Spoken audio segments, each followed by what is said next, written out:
councillors, both Hastings and Napier. Welcome to our two Napier councillors, Gregor and Richard. Lovely to have you in our chamber this afternoon, and to members of the public. Always lovely to have you here. Good afternoon, everybody.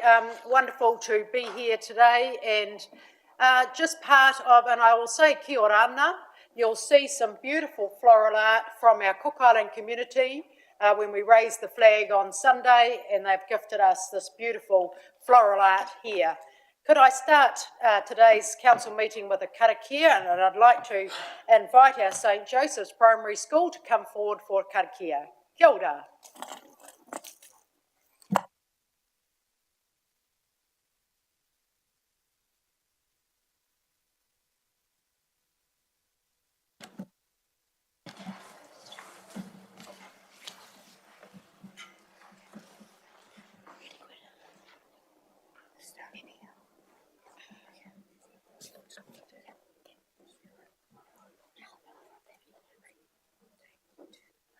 Ki te ingoa o te matua, me te tamaiti, me te wairua tapu, amene. Ko te waka o hato petira, ko te hahi katorika. Ko hato hoepa te matua whangai. Ko hato mere te manua kapakapatahi. Ko hehu kraiti te kai whakaora. Kia tau te rangi mariri. Ko puhara te tangata, ko te mata te manga, ko heretonga te whenua, ko makirikiri te awa. Ko akina te kāinga, ko te whare i noi, ko te nākau tapu o hehu. Ko te whānau whakapono, ko te pārihi katorika ki Heretonga. Ko te kura o hato hoepa, te ahi ka o te wairua tapu, haumie, huie, taikia. Ora. Thank you for that beautiful karakia. Thank you. Thank you. Lovely doing. Ki te ingo o te matua, me te tamaiti, me te wairua tapu, amene. We pray for God's blessing on this council meeting to shine the light of wisdom and clarity on the decisions that need to be made today, and that these decisions may be made with love in mind. E te ariki. We pray for our Mayor, Sandra Hazelhurst, and give thanks for her leadership. We give thanks for the gift of leadership, and we pray that through strong leadership, the Council may reach mutual agreement and consensus in their decision-making. E te ariki.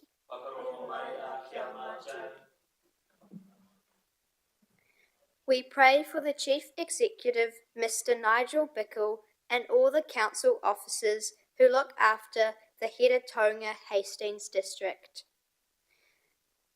We pray especially for those who care for God's creation in nature, that we may also consider the welfare of the bees, the birds, and all living things.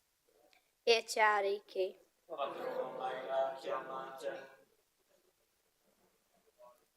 We pray for the homeless and destitute that are among us. May God's love resound around this table to hear the voice of those begging on the street. May their presence not become normalized. God, move this council to become more centered in the ethics of social justice and turn their love to those on our streets. E te ariki.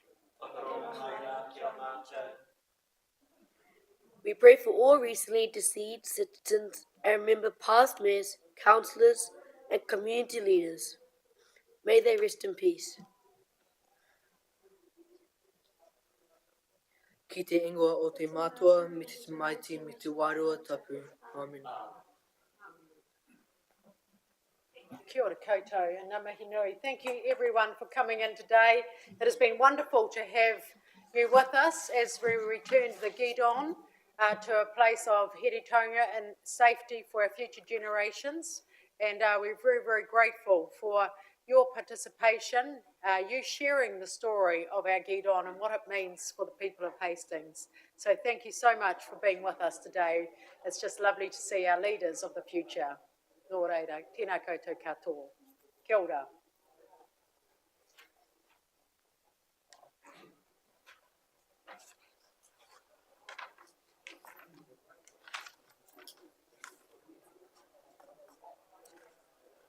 Good afternoon, everybody. I move on now to apologies and requests for leave of absence. We have no apologies today, but we have leave of absence that's previously been granted to Councillor Jessup, Councillor Teo Skipworth, Councillor Apatu and Councillor Hickey, who, as you know, at Toitu Te Reo Symposium with 6,000 other people from around Aotearoa. So we're pretty excited about that, and they are there today. Any other further requests for leave of absence? Councillor Corbyn. Thank you, Your Worship. Request for leave of absence, Friday, 30th of August. Thank you. Councillor Corbyn. No other leave of absence. Councillor Sholem. Thank you, Worship. Request for half a day leave of absence on the 20th of August from midday. Thank you, Councillor Sholem. Happy to move from the chair. Do I have a seconder? Councillor Kerr. All those in favour, please say aye. Aye. Any against? Thank you. That leave is granted. Conflicts of interest. Can I just remind members to declare conflict as you come to them, or if you'd like to declare now, you're very welcome to do that. Councillor Corbyn. Thank you, Your Worship. Conflict of interest on items 10 and 12. Thank you, Councillor Corbyn. Councillor Hannah. Hannah. Thank you, Your Worship. I have a conflict of interest in item 10. Item 10. Thank you. No further conflicts? No. Now moving on to confirmation of minutes. Confirmation of minutes for the 23rd of May, the 28th of May and the 27th of June, that the minutes of the council meeting held on those dates be confirmed as an accurate record. Thank you. Moved by Councillor Watkins, second by Councillor Dixon. All those in favour, please say aye. Aye. Any against? Thank you. That's carried. Now move on to the Mayor's verbal update. And as we talked about in our councillor only time this morning, what a very busy month it has been. Tēnā koutou katoa, nau mai, haere mai, aroha mai. I'm very pleased to be able to provide a brief update on the key activities that we've all been part of and the events that have taken place since my last report in June. Our council attended an update from the Finance Minister, Nicola Willis, which was very, very helpful to host her in Hastings. A number of Matariki celebrations were enjoyed, breakfast at the Christian school with Councillor Apatu, Matariki Festival at Maita Ten Park with Councillor Watkins, and the Rita Angus exhibition at the MTG attended by Councillor Dixon, Tamatea Pōkai Whenua, Te Mata o launch, which is a new management and protection of our natural and cultural resources, the Pōheri for the incoming Hastings Boys High School Principal Mason Summerfield, citizenships on the 2nd and 6th of August. We attended a meeting with the Honourable Penny Simmons, the Minister of Tertiary Education and Skills, to talk about the significance of our EIT and our regional leadership of taking back our Hawke's Bay Tertiary Education EIT. The official opening of the VIP services attended by Councillor Sholem. The unveiling of the portrait by artist Anna Jepson of Kaumatua Jerry Hapuku, attended by myself and Councillor Kerr and Councillor Dixon. Meeting with Heretaunga Seniors with Ambassador Hinari O'Keefe.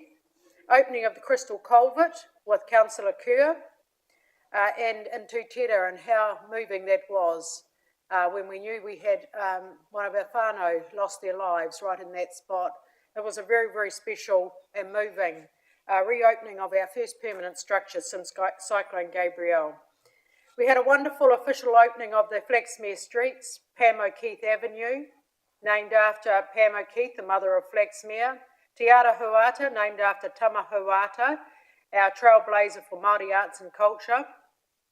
Te Ara Moiki, who was a master carver, and the street named after his whānau, and many, many of our councillors attended, and I thank you, and how moving that was. And we have another one in a couple of weeks for our new area and roads in Flaxmere, Pāharakiki. The official opening of the Havelock North New World, attended by Councillor Harvey and Councillor Dixon and Councillor Fowler. The Pōheri for Iona College's new principal, Nicola Valente, and that was a very special welcome for her. She's come from Christchurch, Christ College. Foodie site visit by all councillors, and thank you for attending to see that amazing facility now been open. A walk with Hamilton Logan, our local legend, around the Tomora Showgrounds, and how special Hamilton in his 99 years is walking 100 kilometres with the support of all his friends. Havelock North Dams and Streams 2C meetings with Councillor Nixon and Councillor Watkins and Councillor Dixon was very well received by our community in the Havelock North impacted area. The ginkgo tree planting with Councillor Fowler to celebrate 20 years of the Havelock North Function Centre. What an outstanding asset that is for our community. I attended the grand opening of Pask Winery to mark the new and completed cellar door, front of house. Get down there and have a look. In the Omahu Road, one of the first businesses in Omahu Road 30 years ago, and there they are, loud and proud. Beautiful, beautiful Pask Estate or Winery. Bloom Loving Ladies, event attended by Councillor Kerr. Official opening of the inaugural Te Matua Māori Contemporary Art, the Gwen Malden Commission's opening at our gallery a couple of weeks ago, attended by Councillor Jessup and myself. Last week I attended the Air New Zealand Mural Forum in Auckland, and that is where we share what is happening in our region, and representing the mayors and the chair of Te Matua Māori to share any issues that we face with Air New Zealand and any opportunities we face to bring more flights and what that looks like for us working with Air New Zealand. We also attended last week the New Zealand Apples and Pears Conference, and it was wonderful to be a guest speaker with the amazing industry of New Zealand apples and pears as some of our incredible horticultural sector stands up after Cyclone Gabrielle. Last week I had a meeting with all our district Rotary Club presidents, and what we identified was the opportunities to work together to look at where we can fund together our community projects. That will be twice a year. The presidents will come in to meet with me, and we'll work out with our team how we can jointly fund some of the amazing mahi that's going on. The Export New Zealand ASB dinner and gala awards, it was incredible to acknowledge some of our Ziwi, the winner, but also the hort industry who were acknowledged, like Taylor Corp, who had been severely damaged. Both of those businesses had been severely damaged in Cyclone Gabrielle, and to have them recognised as winners of the Export Awards was a very, very special night. We had the opening of the East Coast branch for Opopo, which is the engineers, you know, our new best friends. We love our engineer community, and as the Queen of Infrastructure, I was very proud to welcome them to Hastings last week. We had the regional leads meeting with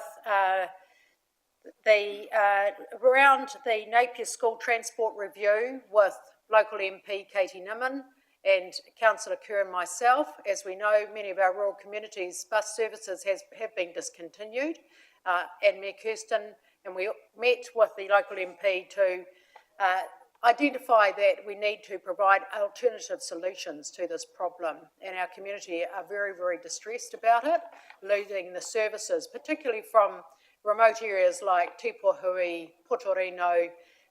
People who would like to go to boarding schools but can't, and rely heavily on public transport. So it was a very important meeting. We had the ribbon cutting of the Hastings District Masonic site, the previous Old Vital site last Saturday, and over 30 new apartments for our seniors. On Sunday, we had the Cook Island flag raising ceremony. What a beautiful ceremony, first time to have our Cook Island community come in here on Sunday. As you'll see, all the beautification all around, the first time that they, since 1965, have celebrated their independence. We take so much for granted when we think about independence. So we're very grateful to welcome them into this chamber. The pōheri for Taihape Road started for the work recovery package on Monday morning with a blessing, and thank you to everyone who came. All our Takitumu Ward councillors were there, and Councillor Kerr. My goodness, 11 huge slips, 18 months of hard mahi, to have all the contractors come together, it was very, very important. And to be welcomed onto Omahu Marae was incredibly special. And we're excited to be able to get that recovery underway, to reconnect our community up in the Taihape. The Asian in the Bay Awards on Monday night, fantastic, and thank you to Councillor Fowler and Councillor Dixon and Councillor Watkins who attended, and Councillor Jessup, Councillor Teo Skipworth, Councillor Sholem. Great turnout from Hastings, 6 councillors, and what a beautiful celebration that was of our multicultural community. And thank you to Councillor Dixon and Councillor Fowler for judging. And we saw some pretty amazing businesses, schools, tertiary students who won these awards. So that concludes my report. As I said, it's been a very busy month, and thank you for everybody who has attended. May have missed out a couple of things along the way, but that is largely what we've found in my book. So I'm happy to move that my report be adopted. Seconded, Councillor Sholem. All those in favour, please say aye. Aye. Any against? Thank you, that's carried. I considered whether I'd read that out today or not, considering we've got such a large agenda, but actually it's important our community knows all the fabulous things going on in our Heretaunga Hastings. So our first item, item 6, is to review the increase. It's a petition today, and I welcome up Mr. Bruce Kellett and to present the senior housing petition. Welcome, Bruce.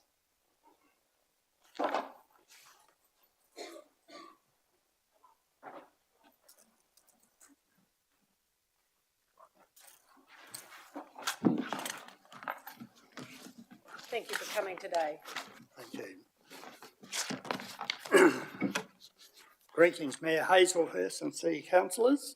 My name is Bruce Kellett. I'm the spokesman for Tui Vale and Keru Height complexes situated in Campley, who have collectively signed a petition, I believe we've got, to bring to your attention the impact on the recent rent increases on us mentally, emotionally and physically. We are proposing that you, as our elected decision makers, revisit and reconsider lowering the current rates, thereby decreasing the impact it's having on every one of us, your tenants. And both parties work together to get a solution that's benefit to both parties. It may take a little longer to up your rental income, may take a little longer to plan and carry out upgrades, but the result will be that you have senior citizens who are healthier, happier, and able to maintain their own self-reliance and living longer. We have, as a collective community group, on 2 occasions to express our concerns, give the council opportunity to answer questions in what deemed a safe and wholesome forum. Key people were invited. Unfortunately, despite our efforts, we don't feel we received the necessary support, or answers. I thank Councillor Jessup has been at both meetings to support us, and we thank her for that. I know she's not here, David. Yes, right. However, we feel we have not had adequate support by the housing team or community connectors. We acknowledge that at the last meeting, it was on the same day pending of a main weather event, and council staff that were there delivered a few comments and then had to go away to organise other things, which I can understand. As senior citizens, we've all contributed to the economy and workforce in Hawke's Bay. Most, if not all, have voted you into your current positions. As representatives of the people, we're asking you to do your part and honour your website statement, which says, I quote, "Our goal is to provide safe, secure and supportive living environments for senior citizens unable to access market rentals due to limited financial means." I emphasise the limited financial means. The rent increase and the rising cost of living is a future impact on financial means that we have and adversely affects our quality of life. We would like you to provide us with some answers, preferably in writing, to the following. Number 1, the modelling which form the basis of how you obtain the rent increase? Number two, why wasn't there more affordable increment rent increases over a longer period of time, e.g. say $25 a week by the 220 units would give you an annual of $286,000. At the current rate of $260 by 220 units, you gain annually $2,974,400 annually. And over 5 years, that adds up to $14,872,000. Number three, reviewing the following. We recently did some costing on prospective roofing project. I did, I've got the paper. And the 3-unit complex such as I am in, to tent it, to re-roof it, comes to approximately about $40,000. The plastic you use on those rent are white plastic. They do not use blue plastic. 2 reasons. One, the blue is a lot dearer, but it is better because it's biodegradable. The white is not. So all these tents you see around town and over buildings, when they take the plastic off, when they're finished, it goes into landfill and doesn't break down for about 1,000 years. Further to that, they intend moving us out for some reason while they re-roof, which when I've talked to roofing contractors, there's no need to. And if you stay with relatives, they will give you $150 a day, and otherwise they will put you into a motel. And the 4 motels I've nominated, I've checked with all but one, the road goes from 180 a night up to about 220 a night. So if we pay $260 for a week's rent, because most contractors say take 4 to 5 days, the council will be paying out anything from $750 to $900 for our accommodation and only receiving $260 in return. I don't think that is very good budgeting skills myself. Now, I'd like to move on.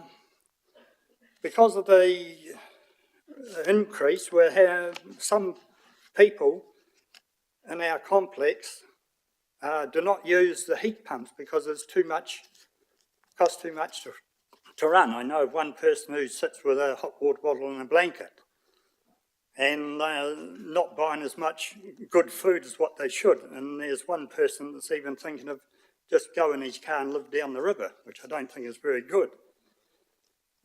Sadly, the cost of living is rising, power, food and impact, and I don't know whether you know, but just this morning, Dr. Joanna Strong stated in a report that over the last 6 years, the groceries have gone up 35%, which for people like us on restricted income is a big hit. If you have compassion and concern for your seniors and your community, we ask you to act on what you've heard today and make the necessary changes for the better.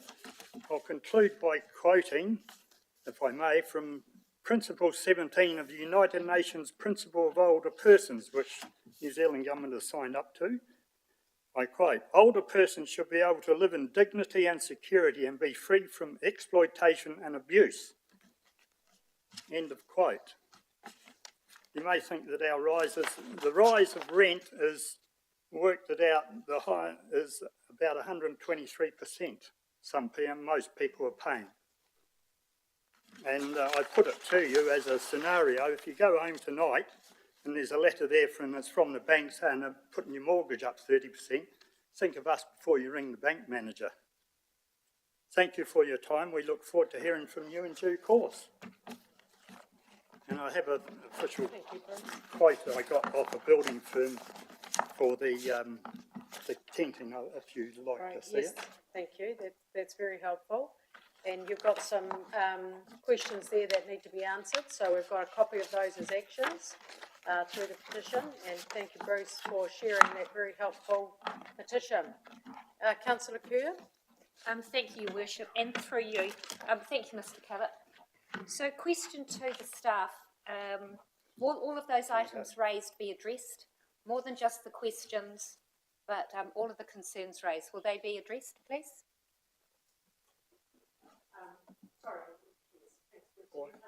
Or investigated?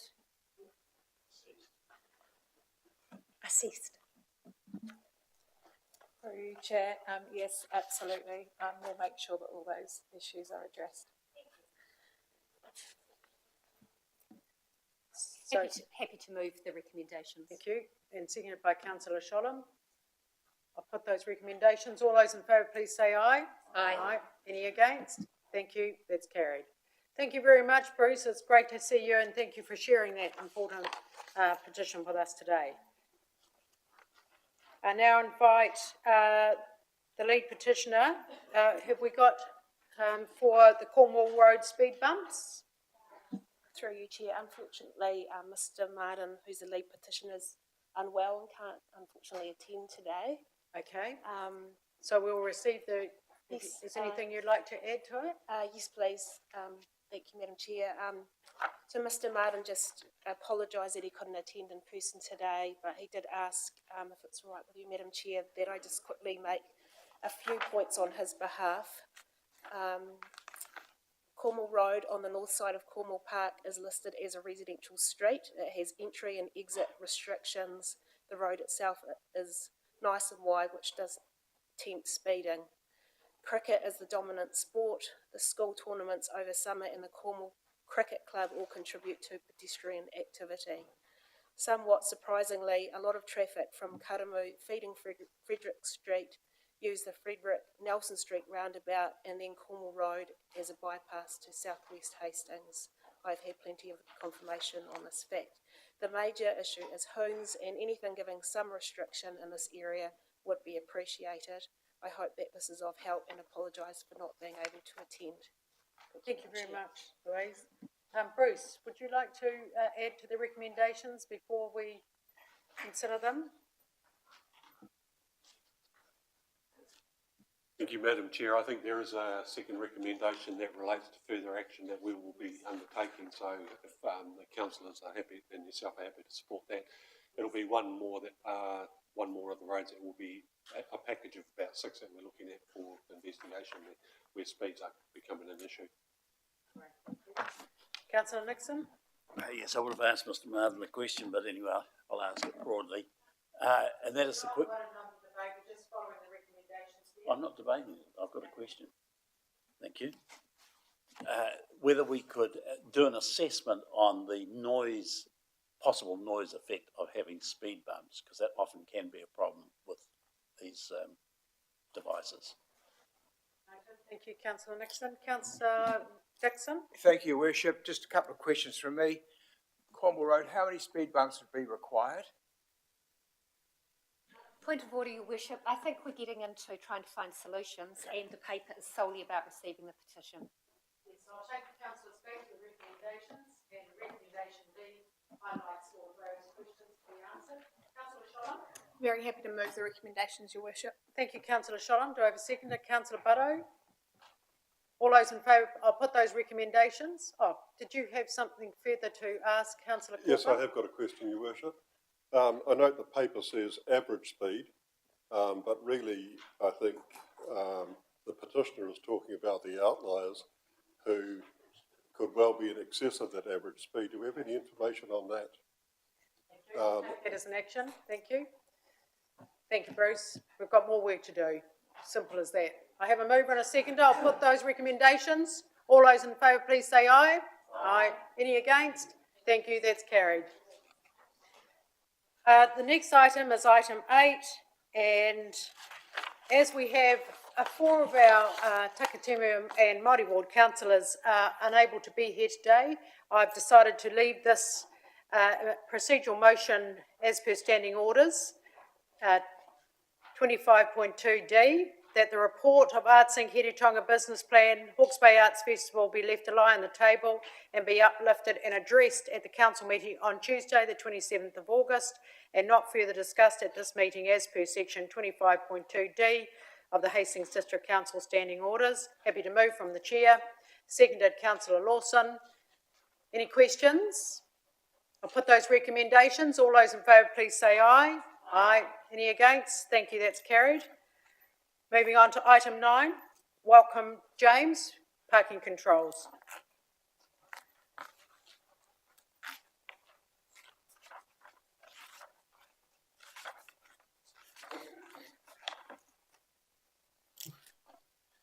Thank you, Your Worship. Good afternoon, councillors. If you've got any questions in regards to my report, I'm happy to take them. Any questions? Councillor Dixon. Make a comment, Your Worship, if I may. I'm absolutely delighted to read what you've decided to do on Aina Road. I've been called numerous times to take photos and express concerns of the danger of coming out of Woodford Heights. So thank you for that. More than happy to remove the recommendations, Your Worship. Thank you, Councillor Dixon. Further questions? Councillor Lawson? Thank you, Councillor Lawson. Any further questions or comments? Very self-explanatory. Look at that, James. I'll put that motion. All those in favour, please say aye. Aye. Any against? Thank you. That's carried. Item 10, alcohol licensing fees bylaw. Janine Green, very warm welcome to you.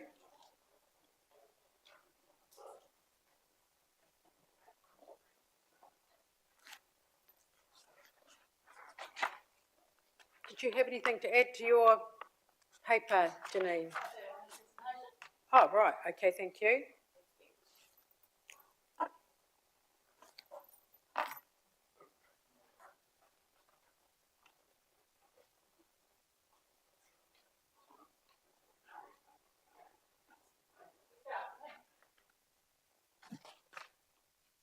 My name's Janine Green and I'm the Alcohol Licensing Inspector for the Council, and I'm here today to speak to you about the Alcohol Licensing Fees Bylaw.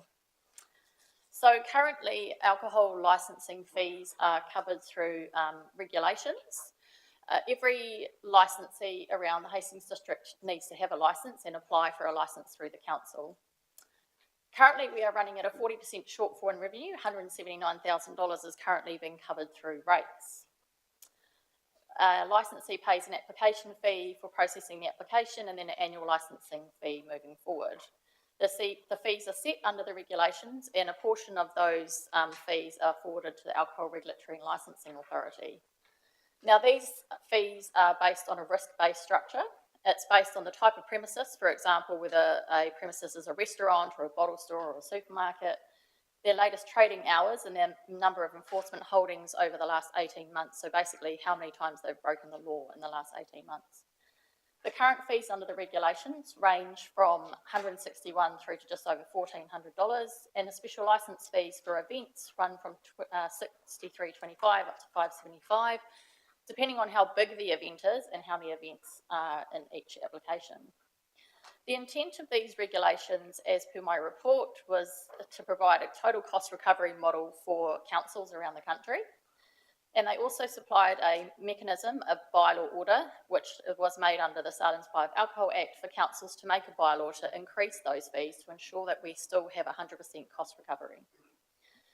Within these regulations, it states we cannot alter the manager's certificate fees. Every licensee in the district has to have a duty manager, and there are fees associated with that. We cannot alter that risk-based model, and unfortunately we can't affect the ALA fees that we pay as well. So I put forward a paper to the Planning and Bylaw Subcommittee in May, and I provided them with 3 options.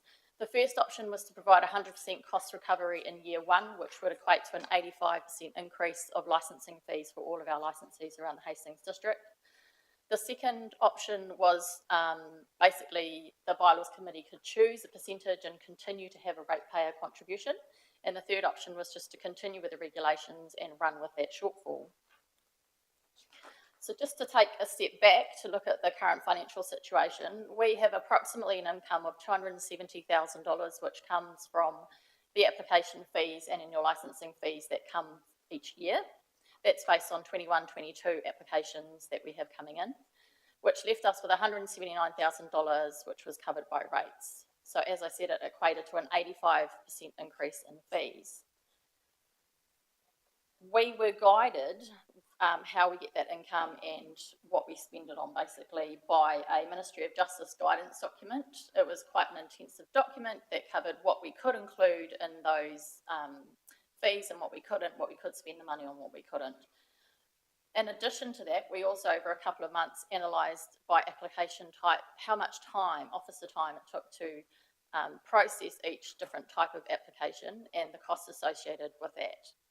So within that analysis, we saw that all special licence types had a very large shortfall, and very low and low risk application types For example, for remote sales and cellar doors, they had a large shortfall also.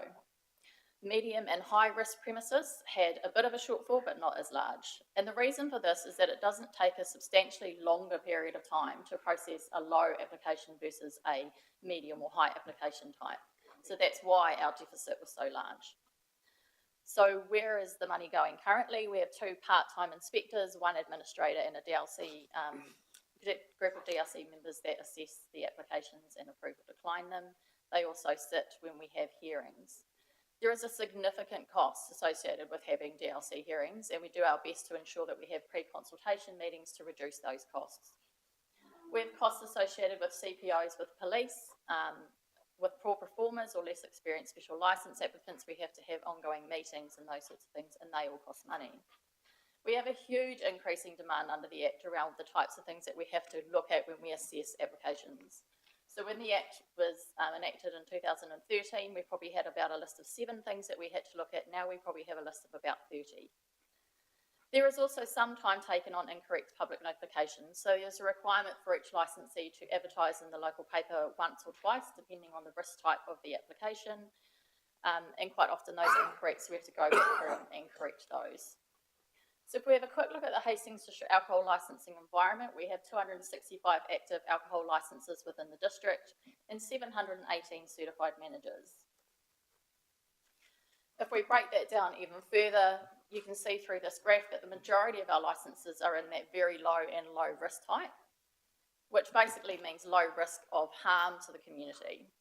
We have only 83 medium, 6 high, and we have no very high license types within our district. And this obviously then affects that deficit, as I had explained.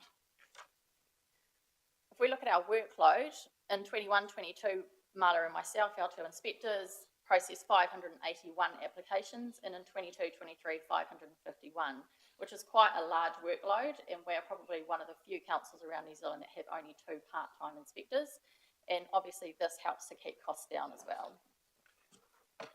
So the rationale for the fee increases: there's been no fee increase since inception in 2013, and a larger portion of costs are recovered through subsidised means, basically rates year on year.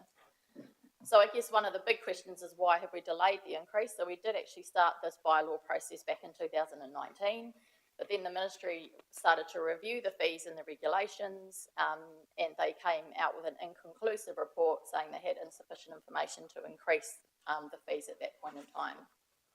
We then had COVID, and then we had Cyclone Gabrielle, so we didn't think it was suitable to increase the fees at those points in time. As I alluded to earlier, we've had a significant increase in reporting and monitoring expectations under the Act, and the intent of the regulations was that full cost recovery for councils. Several councils around the country have got fees bylaws, and many are completing a second round. And those fees have increased anywhere from 10 to 400% in those bylaws around the country. And New Zealand still has one of the lowest alcohol licensing regimes in the world. When we look at Scotland, Australia, Ireland, Canada and England, they all have significantly higher fees. Even looking at our 85% increase in fees, we would still be very much lower than them. So if we have a quick look at the other councils' fee bylaws around the country, if council were to go for the 85% increase, we would still be sitting in the middle compared to other councils around the country. And I also want to, at this point to the public notification process. So currently, licensees have to advertise once or twice in the local paper at a cost of $160 an advert. As part of this process, we are suggesting that council takes upon this role and has a flat fee of $50, which basically covers the cost of completing the advertisement on the website.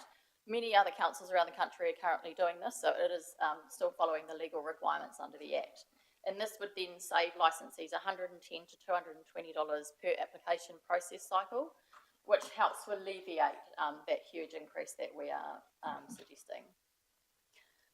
So we went to the Bylaws Committee and they approved that option 1, an 85% increase in fees. And as part of this process, we legally have to consult with interested parties as per the Sale and Supply of Alcohol Act.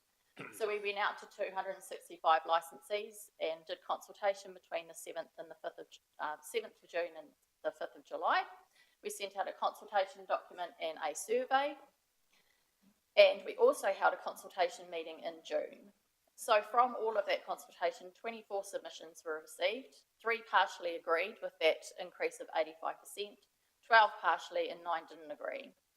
The majority of the feedback, as per in my report, were concerned about the large increase in year 1 and were requesting to have a spread of the costs over the 3 years or potentially even 5 years if possible. Of those who answered the questions around the ratepayer contribution, 5 did not think the ratepayers should contribute at all, and 16 said yes, they should, due to the tourism, Hawke's Bay wine industry, and the enjoyment of the services that they provide. So in my report as to you today, I've provided you with 4 options. So I have moved my original recommendation that I had recommended to the Bylaws Committee, which was that 85% increase to the increase spread over the 3 years based on the stakeholder engagement that we have had.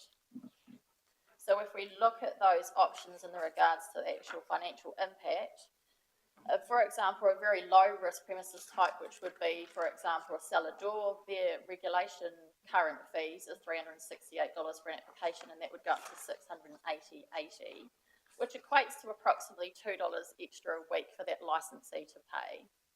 So there's some examples there on the screen. Janine, we've got that on page 28 of our recommendations. That's correct. That document, so everyone can see that on their page 28 and under the recommendations. So option 2 was that smaller fee increase, and that brings it down to a 76-cent extra per week cost for licensees. Option 3 is an option where you remain to have a ratepayer contribution, so that is still an option. I've given some examples, but really council could choose a potential ratepayer contribution, and some examples here is a 45% increase in fees would equate to the ratepayer paying $82,000 per year. A 65% increase would equate to the ratepayer paying $41,000 and $20,000 for a 75% increase. As option 4, as per my report, was to keep the current regime. The analysis is all within my report, but basically that option analysis for option 1 is obviously we would recover all of the costs within year 1, and option 2 is obviously recovering the costs over the 3-year period, which then takes into consideration some of the feedback that we received through consultation. And option 3 also just that contribution from the ratepayer might recognise the health and safety benefits and the public benefits to the wider community, and also consider the Hawke's Bay tourism and wine industry. So in conclusion, the intent of the Act was to have TAs to be able to cover the full costs of this process.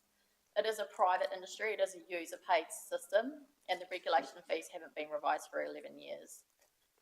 The proposed fees are reasonable in light of how many years the council have been running with a shortfall, and certainly in comparison to other national and international fees. The fees can only be increased by the amount required to get full cost recovery. Council can't make money out of this process. We have consulted with all licensees and regular special licence holders as required under the Sale and Supply of Alcohol Act, and unfortunately less than a 10% response rate was received from licensees on the proposal.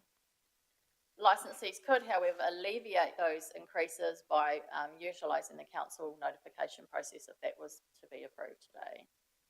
So the next steps from here, if a bylaw was approved, council to choose a schedule of fees. There would be an enactment date of the 9th of September allowing licensees a month, or there can be an alternative date as specified by council. A letter in the bylaw will then be sent to all licensees, and the fees will increase from that date. The bylaw would be reviewed every 3 years. Thank you very much, and happy to take any questions. Thank you, Jane. I have a few questions here. Councillor Kerr. Your Worship, sorry for the late notice. I'd like to declare a conflict. In reading the paper originally, I saw as Chair of District Licensing, we had no sense of setting the fees or the fees that were charged. But in the presentation, it clearly identifies the fees collected go towards paying the hearings commissioner. So on that point, I will declare an interest and step back from the table. Thank you, Councillor Kerr. Councillor Lawson. I also declare a conflict of interest, Your Worship. Thank you. Yes, I just asked Mr Cameron actually about that, and to see what that looked like. So thank you. Councillor Nixon. Thank you. The question is, have we investigated our cost structure for this activity? And if we have, what was the outcome? Through the chair. We have done analysis as based on the guidance document that was given through to us from the ministry. So that's very prescriptive around what we can and can't include in those fees. So basically, our costs have been broken down for the basic wages of our staff, the DLC as outlined in the report. So it's very prescriptive. There was a set basic list of things that we had to consider and look at things that we couldn't include in the cost of running the regime. Keep focusing on questions on page 28, the recommendations. Councillor Watkins. Thank you, Your Worship. No fee charges since 2013. Can we assume over those 11 years the ratepayer has subsidised to some degree the fee charges? Through the chair. Yes, they have. So even in the inception in 2013, I imagine most councils around the country were not getting enough fees from the regulation fees. So that is correct. Yeah, thank you, Worship. You highlighted some comparisons with Wellington and Hutt and Poirua. What about our neighbours over the river from Napier? How do these compare? So as far as I'm aware, Napier still is currently using the regulation fees. However, I do know that they are looking into it, as are many other councils around the country. And I just worked out in my head there's 265 licensees. The total cost is $454,000. That works out at $1,650 per licence fee. That seems to be very excessive to me. Through the chair. So it's always based on the risk-based structure, and we can't amend that risk-based structure. So the lower risk a premises, the less they pay. So for example, a cellar door, which is low risk of harm basically to the community, would pay a lot less than a late night bar. And what about those with an on-licence, online licence? How often are they checked, and what's the case for those people? Through the chair. So online sales is classed as a remote sales licence, which is a low risk premises. In regards to monitoring and assessing those licences, we check their websites regularly, ensuring that there's compliance with the Act around advertising standards, management, and the way their website's set out. So they get monitoring just the same as an actual on-licence restaurant, for example. So their monitoring is done online? It has been done online, Thank you. Thank you. Councillor Butto. Thank you, Your Worship. Thanks for a comprehensive presentation. If council is of a mind to go to 100% user fees, what happens going forward? Will those fees then be adjusted to stay to that 100%, or will we need to reassess those in years to come? Through the chair. So we've included a 10% increase for inflation and additional officer time, and where we got that percentage from was looking at the last 11 years of financial data, knowing that a 10% increase in year 2 and 3 would be sufficient to cover those extra costs. Thank you. Councillor Harvey. Thank you. I think I can see the answer, but are you intimating or stating that you will review this again, the cost structure, in 3 years' time from this decision? That is correct. So once the bylaw is enacted, normally you would review the fees again in 3 years' time. So we've got fees in the schedule for year 2 and 3 and nothing beyond that. And can we make sure that that is in place? Because obviously we haven't since 2013.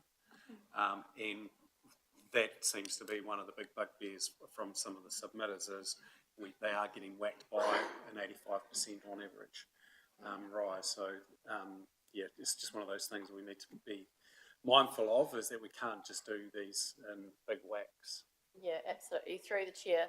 As we hadn't had a bylaw in the past and we were just basing the fees on the regulations, that's the reason why we've had this huge period of time where there's been no increases. Now that we have a bylaw, we have a statutory requirement to review those every 3 years once the bylaw is in place. Thank you. So the recommendations are saying that it is a 35% increase over every year for 3 years. So rather than what the committee had advised, which was to go for the full increase of user pays. So that's what we're looking at here. That's what the recommendations are that we're focusing on. Councillor Fowler? Yep, through you, Your Worship. So those that you interviewed, did they talk about financial hardship in terms of what they're going through in the environment at the moment? Did that come up? Through the chair, yes, absolutely. That came through loud and clear in the 24 submissions that we received. A lot of businesses are already struggling with increasing rates, their other business costs, and the fact that we're going through an economic downturn at the moment, so they're certainly not seeing as many customers as they probably would have in the previous years. Yeah, thank you. I would be in favour of option 3, because I think even though no fault of their own, since they're faced with a big whack, so I would be in favour of a lower increase under option 3. Comments first? Still got questions. So I'm still on questions. I'll come back to you, Councillor Fowler. Councillor Shodham? Thank you, Worship. Just seeking some clarity around the consultation, as it sounds like that's what's changed the recommendation from the originally consulted on option. Can you clarify for me, it seems based on the report that it's the timing that's an objection, so having it all at once, and also potentially a case being pled that ratepayer contribution should exist because of the tourism element. Have I summed that up correctly? Through the chair, that is correct, yeah. In terms of exploring the timing, because I can see what's tried to be done in the refreshed recommendations, was it ever explored whether or not it could be, or discussed with those who are involved, whether it could be delayed so it starts at 100% next financial year, acknowledging that timing might not be great immediately, September this year, but giving them a year, as you say, to sort of get their ducks in a row and prepare and budget? Through the chair. Certainly, so there were some discussions around that. We certainly looked at a whole pile of different models and came up with these 4 options as probably the best options. In the regards to budgeting, certainly that would help some premises, but even so, having such a large increase all in one go was really stressed from the licensees that would be really difficult, regardless whether it was this year or next year, to deal with all in one go. I may ask a follow-up question, Your Worship? Just because this is not my space that I operate in, so I am coming in as a bit of a layperson, is there any way of gauging, I mean, what percentage of overheads does this licence fee make up for? And I realise there's different types of licence holders, so that's a hard question, but I'm just trying to gauge actually how significant is this to their business not to lose proportion of their other costs? Sure. Through the chair. So for some businesses, it's huge and really significant. We've got some clubs that are in our district that only meet a couple of times a month, and they are still paying that very low fee, and we can't change the risk-based setting or structure. So it's for some of those clubs, they will potentially close down. For other licensees, such as restaurants and bars, it probably is a reasonably low percentage of their overall costs. Thank you.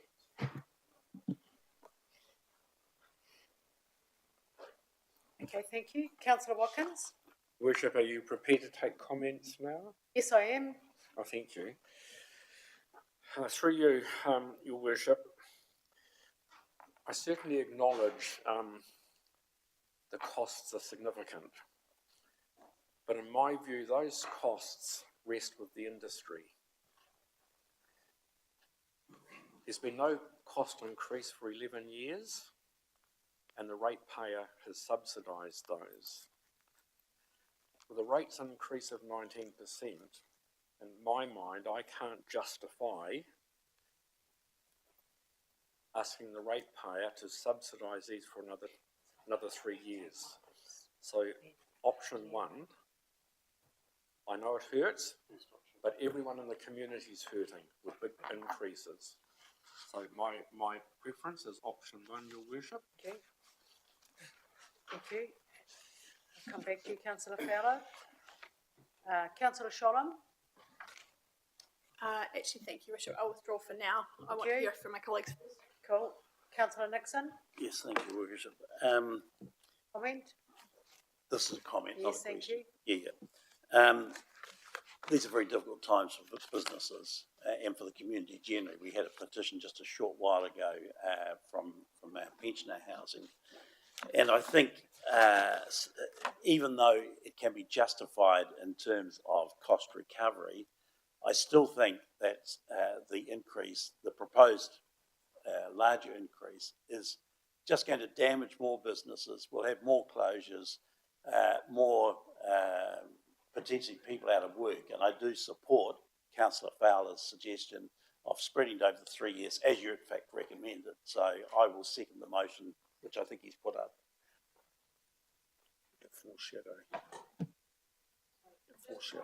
Clarification. Okay, I'll go back to Councillor Fowler. Councillor Fowler, Yep, thank you, Worship. So I'm foreshadowing a motion, yes, so as Councillor Nixon has said, to spread over the 75% option under option 3. That's correct?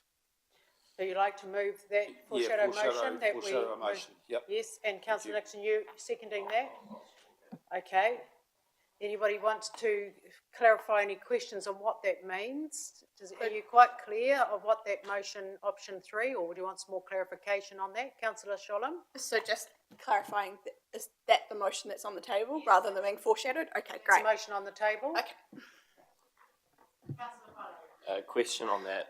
Sorry? Yes.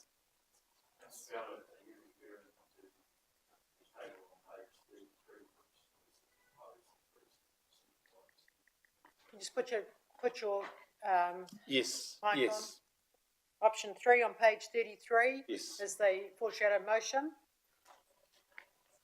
Councillor Butto. Excuse me, Madam Chair, within that option, you've got a series of percentage choices. So can you just confirm, Councillor Fowler, which percentage you are? The 75% one.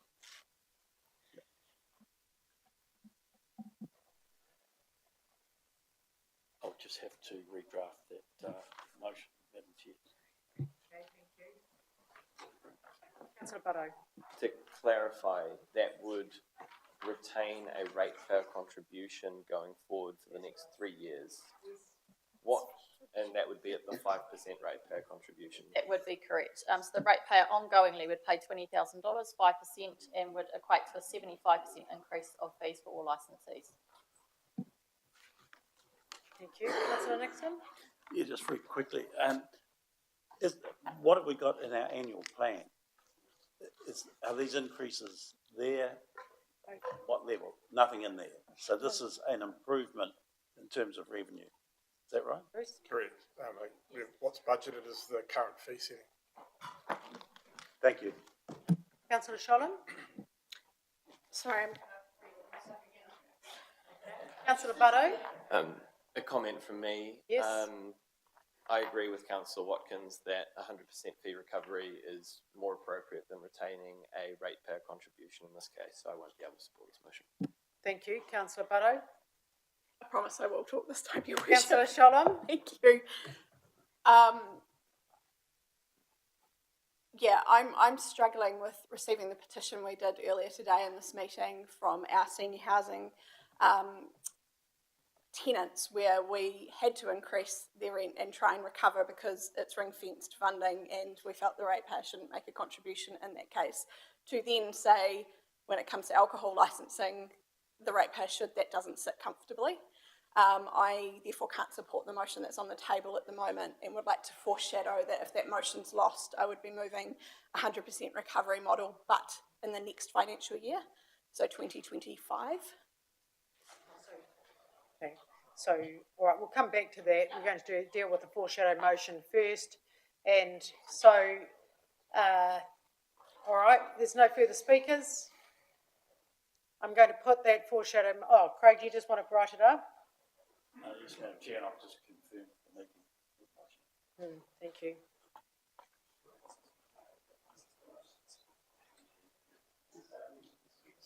Okay.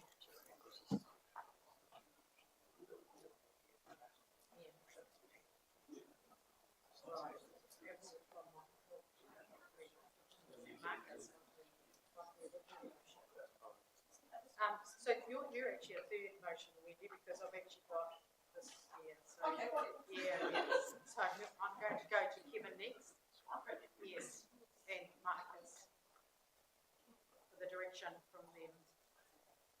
which is the recommendations on the table. All right. Is everyone quite clear where we're heading?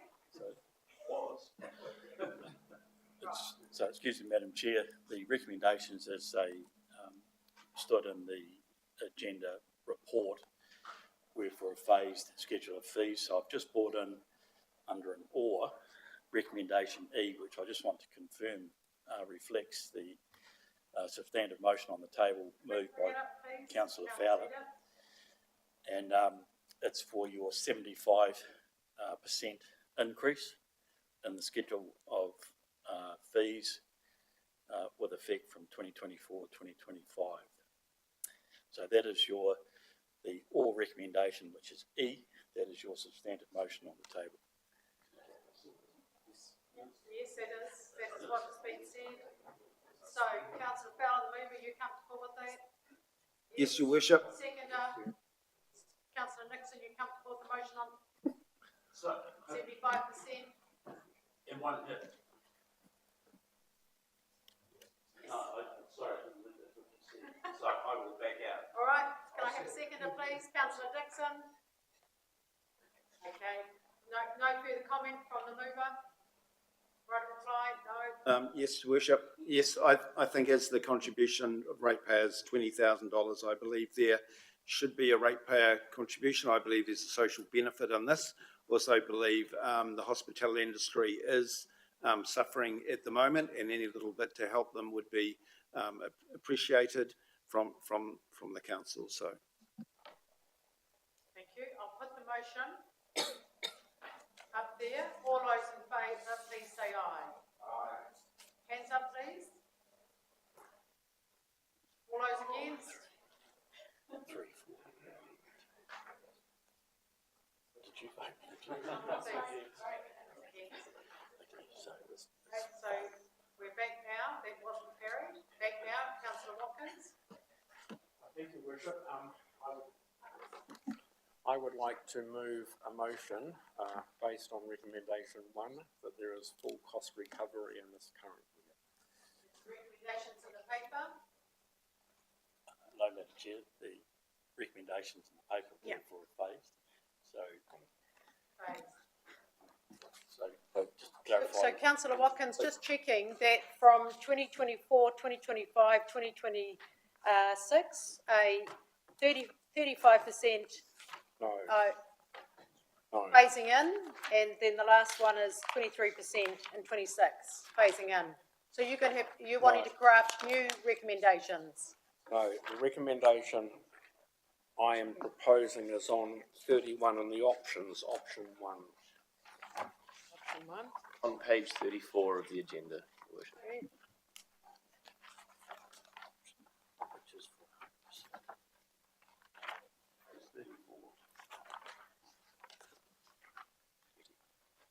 Okay, so do I have a seconder for option 1? Everyone see that on page 34? The fee increase with 100% recovery of the shortfall in year 1. 85%, 10%, 10% annual increases. Councillor Sholem. Oh, yes. Thank you, Worship. I would like to move an amendment, just to keep Your Worship on your toes, which is that I support Councillor Watkins' motion, albeit the timing. I believe it should be from the 25-26 financial year. Okay. Leave it the same this year, 2025. Councillor Watkins, would you consider that? No. Okay, do you have, I'm just asking if we have a seconder for the motion that has been raised by Councillor Watkins, which is option 1. The fee increase with 100% recovery of the shortfall in year 1, 85%, 10%, and 10% annual increases after that. Do I have a seconder for that? No. Motions? No. Right, everyone's alert. Okay, yes, you are keeping me on my toes today. Good. Councillor Sholem. Worship, if I may move now the amendment that I suggested before, but now being the substantive motion. Right, could you just talk us through that motion, please? Same motion as Councillor Watkins, but starting from the next financial year, not this financial year. Do I have a seconder for that motion? Oh,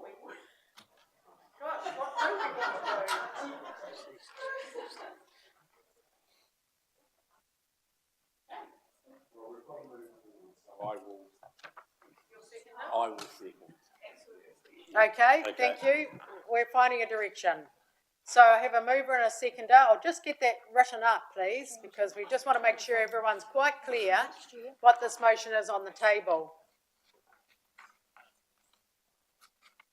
So it's giving some relief to our hospitality in the first year, I think what Councillor Sholem is saying, and then after that, we're going to a fair and reasonable consideration of increases to full recovery. And that's the direction, Councillor Sholem, unless you would like a right of reply? Apologies, I had someone was ring my ear. Would you like a right of reply? No, thank you, Your Worship. Okay, thank you. Does everyone fully understand the direction of this motion?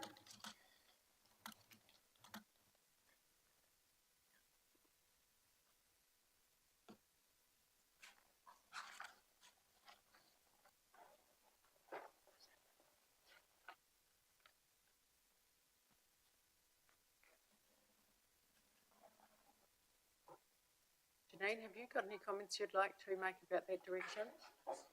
No, thank you. Right. Sorry. 100% cost recovery. Yeah. 100% cost recovery. Excuse me, Madam Chair, I've just clarified the recommendation. Could you just speak into a microphone, thank you, Mr. Cameron? Just clarifying the recommendation there, it's 100% of your cost recovery. It's not a 100% fee increase. Thank you. Councillor Barrow. Just wondering if we need recommendation D, if we are passing recommendation D. And we can remove it, Madam Well Chair. spotted, thank you, Councillor Barrow. You're sharp today, that early start. Oh.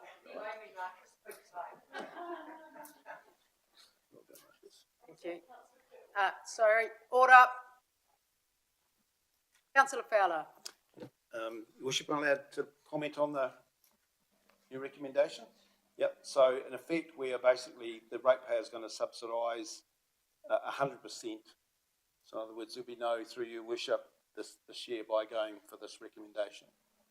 So as opposed to the other one that was lost, or that was draw, for want of a better word, we were going to be down on like 20, the ratepayer was going to subsidise 20,000, but it will now be a lot more if we choose this recommendation. What this recommendation would mean, please. Sure, through the chair. To our people. So that would mean that for the remaining part of this year, the ratepayer would continue to contribute to the alcohol licensing regime, and then from next year there would be 100% cost recovery. So that's what's in your your long-term plan this year. Yes. Councillor Nixon. Yeah, the reality is, it's sort of arithmetic, really. If we increase it by a third of the amount this year, a third next year, and a third the following year, it actually financially is the same as if we increased by the whole lot next year. But the difference is it's a big increase in 1 year, and therefore We've got a motion on the table. Yeah, okay. Okay, If thank that you. fails, I will Thank you. come All back. right, people consider whether they accept this motion or not. I'm going to put this motion. All those in favour, please say aye. Aye. Hands up. We can't get this through. Against? 4 each. Casting vote. Casting vote. Yep. As a casting vote, I will accept this motion that has gone through here and that is carried. Thank you. This motion, casting vote, I've accepted the motion on the table and it is carried. So we're giving our hospitality a reprieve for the first year, as per our long-term plan, and next year we'll start the increased costs of recovery of a... Okay, thank you very much. Moving on, I think we'll take a 5-minute break. Thank you. I'll adjourn the meeting. 5-minute break. Thank you.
Thank you. I now adjourn the meeting. No, I don't. What do I do? I reconvene the meeting. Thank you. We're moving now for the application of a temporary alcohol ban. Welcome, Marla. I'm happy to move the recommendation. Oh, thank you, Councillor Kerr. Do I have a seconder? Councillor Butto? This is something that comes to us many years when the particular weekend is set up doesn't align. So, yeah, happy to move. Thank you. And no questions for Marla on any of this event and activity? No? Everybody's comfortable with that direction? Have a mover or a seconder. I'm going to put that recommendation. All those in favour, please say aye. Aye. Any against? Thank you. That is carried. I should have got you up earlier, Marla. Sorry about that wait. Now, item 12 is the adoption of Class 4 revenue policy and the TAB venue policy. Welcome, Junior. Conflict of interest. Thank you. Councillor Harvey. Any other conflicts of interest? Councillor Corbyn.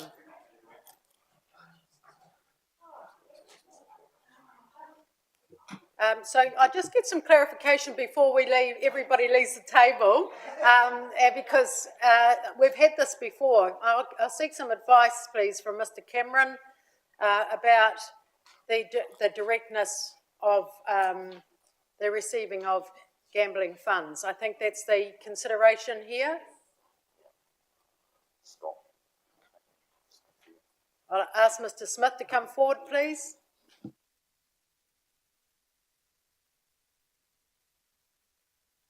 So, Councillor Harvey, you've declared a conflict because... I'm a trustee of Sports Link, which actually provides support for organisations that apply for funding. Thank you. So that's a direct trustee. Thank you for that. Your Worship, I'll be conflicted as chair of a trust that will receive funding from entities that get their funds through. Thank you. Same for me, Your Worship. Yes, so positions of authority that receive gambling funds.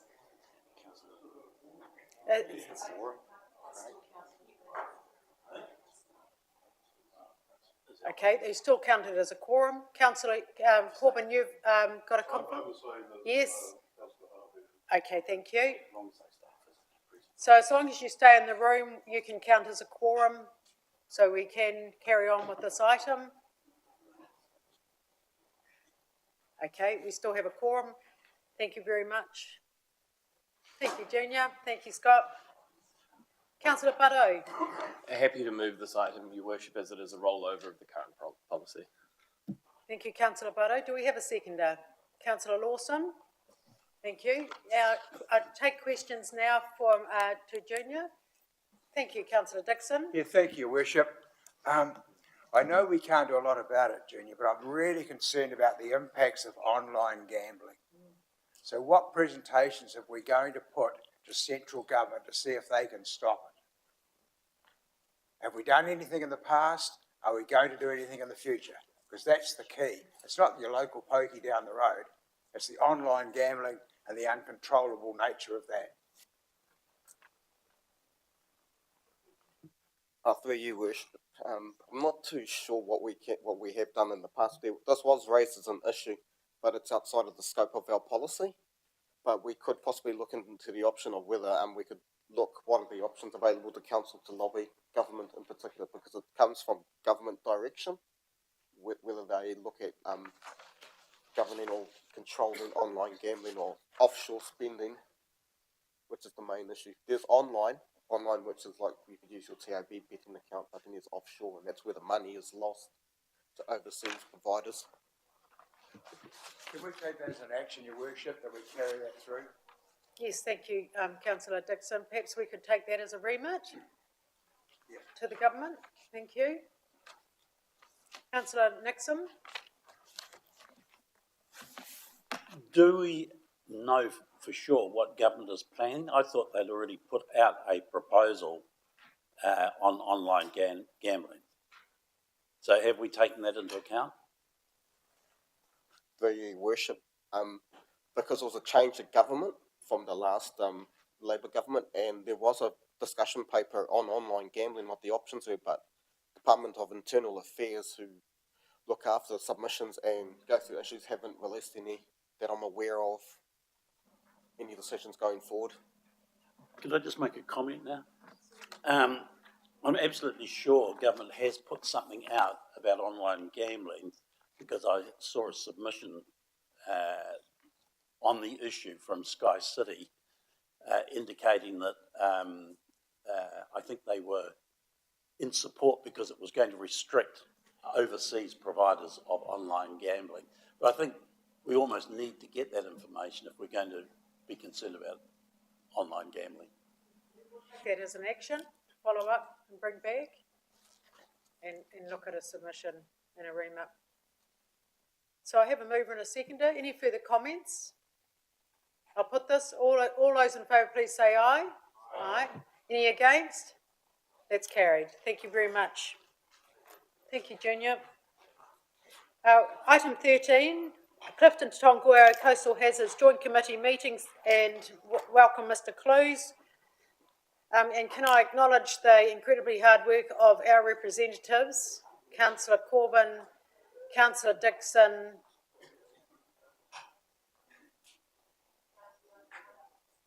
soon to be Councillor Hannah, soon. But you guys have done a huge amount of mahi. You seem to be at meetings very regularly, and just thank you for all that hard work sitting through. Thank you, Mark. Yes, thank you, Worship. This is just the usual covering report to cover, in this case, the last 3 meetings as a wrap-up report of the Joint Committee for the Clifton Tongariro Coastal Hazards Strategy, together with the summary report from the Project Manager and the minutes. So just on a very brief summary of those matters, a lot of the time recently has been spent working on the funding principles and models, a number of workshops, both at staff level and at the joint committee level. It's not part of the material that's been supplied to from the joint committee, but at its meeting on the 5th of July, the joint committee were advised that the regional council, having had a workshop as well, as the authority that's taking up the challenge of pursuing the rest of the strategy and through to implementation, have indicated that rather than consulting on this with the community this year, that will probably occur early next year. So in the meantime, the joint committee will meet tomorrow, and that will be quite a momentous meeting, because there won't be just recommending funding model, but they'll be recommending a draft strategy to the regional council to take to consultation next year, together with some recommended funding principles and some guidance on how the regional council, as the rating authority, should further refine the working model for the funding formulas, because they need further work, and the regional council, as the rating authority, is the best place to do that work. So in effect, the joint committee, if they recommend that and the regional council accepts that recommendation, will have completed its work, but it won't go into abeyance until the regional council has formally adopted a change to its long-term plan next year, in which case there will be a new advisory committee with the new terms of reference that will be set up. Rich, any questions? Thank you. I just asked the joint committee members if they would like to add anything, starting with Councillor Dixon. Yeah, thank you, Worship. And look, I need to also thank the officers, if you don't mind. They've done a wonderful job in behind the scenes, and lots of tag meetings that they've had.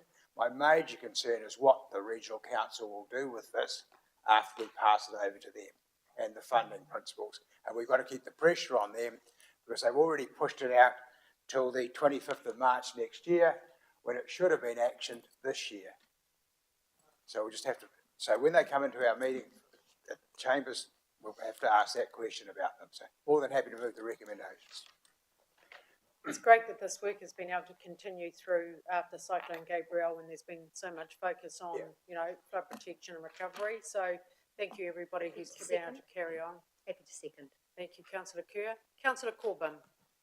Thank you, Your Worship.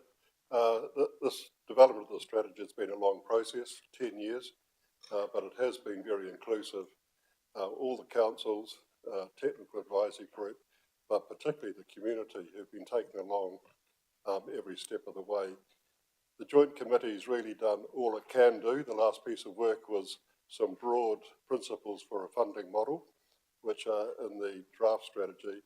And as Mr. Clue said, it's up to Regional Council to develop that a little bit further before they go out to consultation. Has the paper been seconded yet? Yes. Thank you. Well, I support the paper. Thank you. Any further questions? Comment? Yes, right, a reply. Thank you, councillor Kerr. It's hard to believe that it was back in, obviously before 2014 that we first got together to create this joint working party, became a joint committee, involved mana whenua, and then we went to the community with community representation as we talked to them about ideas.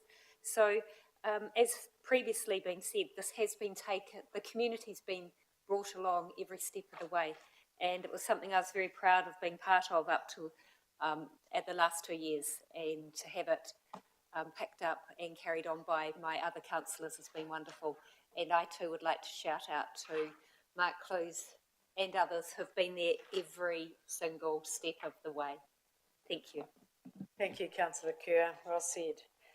So I'll put those recommend. Oh, sorry, councillor Corbin. I'd just like to mention Anne Renstone's involvement from the start and her big contribution. Thank you. Thank you very much, councillor Corbin. I'll put those recommendations. All those in favour, please say aye. Aye. Those against? Thank you, that's carried. And we look forward to next steps. Thank you very much, Mark. Thank you to the councillors. Item 14. This is the amendment to schedule of appointments to committees, subcommittees, joint committees and external organisations. Just note that councillor Corbin will move to a full member of the Napier Hastings FDS Joint Committee, and councillor Barrow will replace him as an alternate member.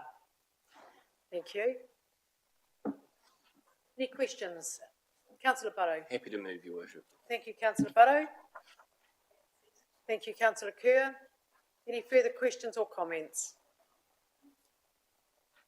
Councillor Sholem, did you want to question? Councillor Fowler. Yes, through Your Worship. On the paper, and I've contacted Ms. Stettner about, there was the Chief Executive's Performance Committee. There was a replacement, so I think that's been changed. Yep.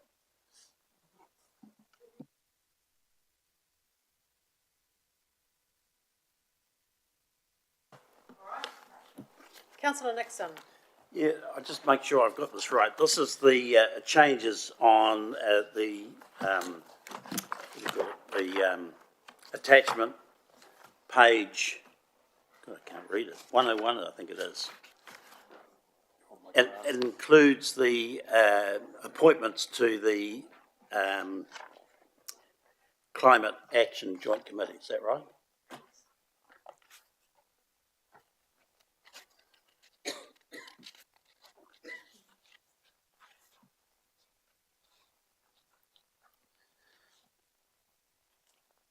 Is that correct?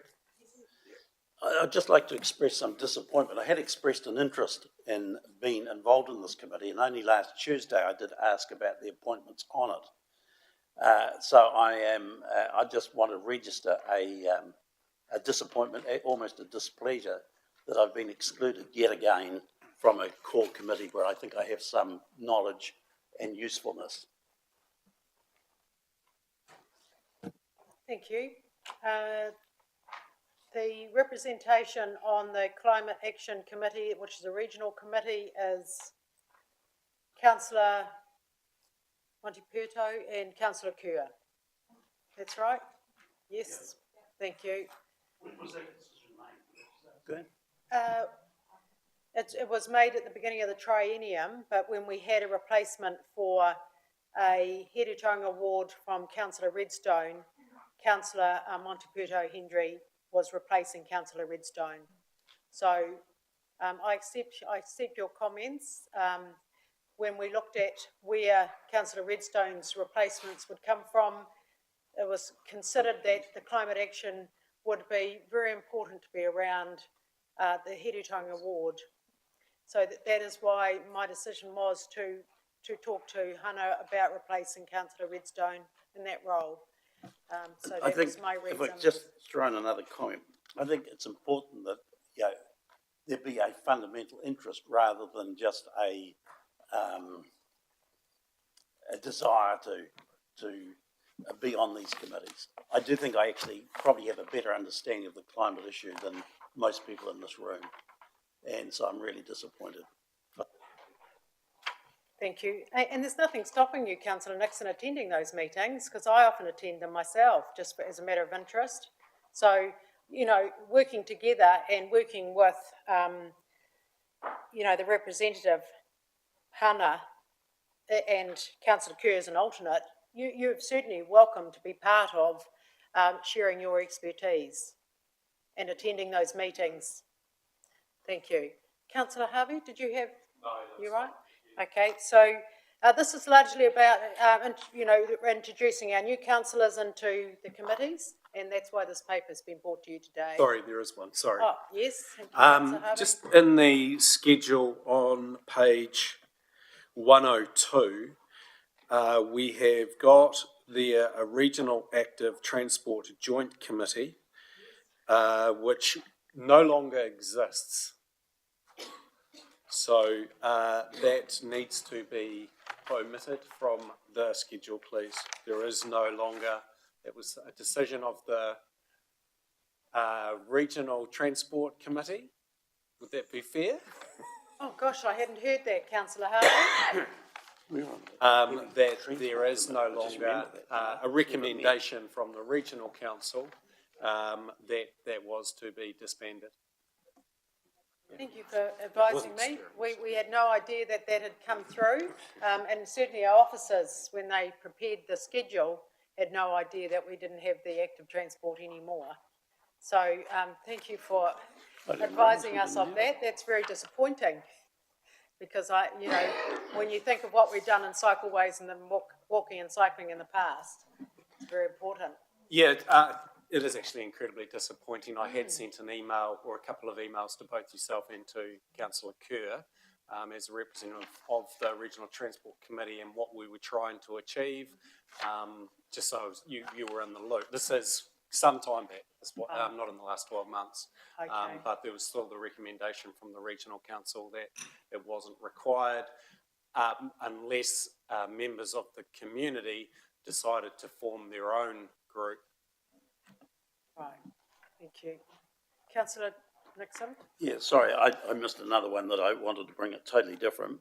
Heavy Traffic Forum, Councillor Nixon and Councillor Watkins. I think I've been on that for about 15 years, and to my knowledge, it's never once met. Is it not? No, that correct? Yeah. Okay, so we clearly don't need that committee if we're not, if That's the what I would staff have aren't calling. Okay, thank you very much for that, Councillor Nixon. Can you please make a note of that, Louise? That we don't have both of those committees anymore. Councillor Corbin? Thank you, Your Worship. There's quite a few external committees there. Some of them we hear from quite regularly, and just as Councillor Nixon said, some we don't hear from at all. I'm just wondering whether there's an opportunity or an avenue for hearing from all of these committees at least once a year, some sort of summary of what's happening. Otherwise, what's the point of us attending them? That's good. So how do we get transparency and feedback back to full council from these committees? That is a reporting mechanism. We need to take that as an action. Thank you. Okay, Councillor Kerr. Oh, Councillor Nixon, have you finished? Oh, sorry. Thank you. Councillor Kerr?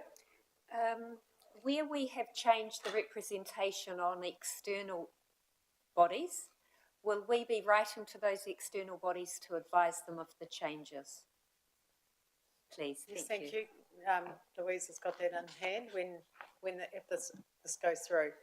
All right, a mover. Did I have to get a mover? I've got a councillor Butto, seconded councillor Dixon. No further comments. I'll put those recommendations. All those in favour, please say aye. Aye. Any against? Thank you. That is carried. Right, moving on now to item 15.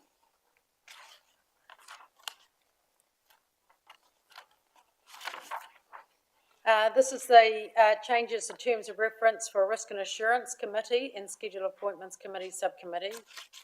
Thank you, Louise. Thank you, Madam Chair. I'll take the report as read. Thank you. So this is having the strategy and recovery or strategy and policy chair included in the risk and assurance. Happy to move from the chair. Seconded councillor Fowler. Comments? Councillor Corbyn. Thank you, Your Worship. It's only a small one, and if we did the numbers, I wouldn't even ask the question, but we've got 2 bullet points there. The committee includes an independent chair and 2 external independent members. Really, that's not 3 people, it's only 2. And if you read it very quickly, you would think it was 3. Thank you for pointing that out. It's very helpful. Right, I have a mover and a seconder. I'm going to put those recommendations. All those in favour, please say aye. Aye. Any against? Thank you. That is carried. And now we have the Lagoima request, the local government official information request received. Louise, while you're in the chair. Any questions, councillors, to Mrs. Stettner? Councillor Kerr. Not so much a question, but noting that there are outstanding requests from May and June. Through you, the Chair. So that was at an earlier date that this was reported, so those outstanding ones have been completed now. Thank you very much, Ms. Stettner. That's great. Great, thank you very much. Thank you, Councillor Lawson. Have a seconder, please. Councillor Butto. No further questions. I'll put those recommendations. All those in favour, please say aye. Aye. Any against? Thank you. That's carried. Proposed meeting of amendments to meeting of schedules, schedule of meetings, couple of extra meetings in there. 1 postponement, 2 new meetings. Thank you. Through you, Madam Chair, just a couple of amendments to the amendments.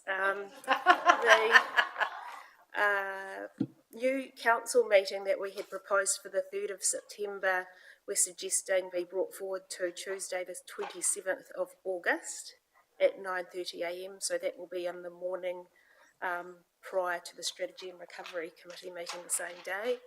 And we also need to convene a new civic development meeting on Tuesday, the 24th of September at 9 a.m. Oh, sorry, it's just up there on the board. Thank you. Okay. Councillors and chairs, are you comfortable with that direction? Okay, thank you, Councillor Dixon. Thank you, Councillor Watkins. Mover and a seconder. Just one question. Yes, certainly, Councillor Kerr. Sorry to ask one silly question, but rather than having 2 different meetings on the same day and having 2 different start times, was there a logic to having just 1 council meeting?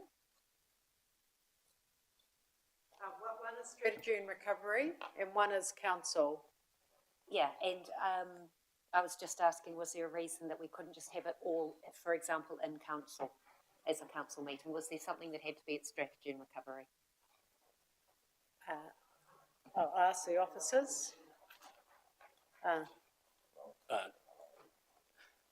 In theory, no to your question. The only reason that they're labelled differently is it was an action arising out of your last strategy and recovery meeting to invite the regional council to present on the flood protection network. So the need for the council meeting has arisen just over the last week. So, Councillor Kerr, are you concerned that we won't need that length of time? Is it more of a it's the timing, because Is that what your concerns are? Yes, it's sometimes if we have two meetings on the same day, two start dates, you end up with a chunk of time in the middle having a long cup of tea. Whereas if everything was on one agenda paper, you would just flow on to the next item. But I'm happy to just leave, I'm happy as it is and leave it for review by the staff consideration. That's all. So taking into account there are only two items at the moment on the council agenda. Oh, mind you, they are big ones. Yes. Let's leave it as it is. Yep. And Oh, okay, thank you. That's how Mr. Cameron set the time up. Okay, I'm happy to move from the chair. Do I have a seconder, please? Councillor Dixon. All those in favour, please say aye. Aye. Any against? Thank you, that's carried. Item 20, this is a recommendation to exclude the public. Can I now invite Mr. Cameron to explain why this item should be in a public excluded agenda? Thank you. Through you, Madam Chair, so there's 4 items on the agenda recommended to be heard in public exclusion. Items 21, 22, 23 relate to protecting, at this time, council's negotiation position. You'll also be considering confidential business information of council and of third parties. So it's recommended it's appropriate at this time that you discuss and debate those matters in public exclusion. Item 24 relates to your consideration of a confidential employment-related matter. So again, recommend it's appropriate to be heard in public exclusion. Okay, thank you very much. Do we have any questions, councillors, on why this item should be in a public excluded part of this meeting? No, thank you. Do I have a mover, please? Councillor Lawson, seconded Councillor Sholem. All those in favour, please say aye. Aye. Any against? Thank you. That is carried. Thank you very much to our community who may have joined us today. Now we'll conclude today's council meeting and we move into our public excluded item. Mā te wā.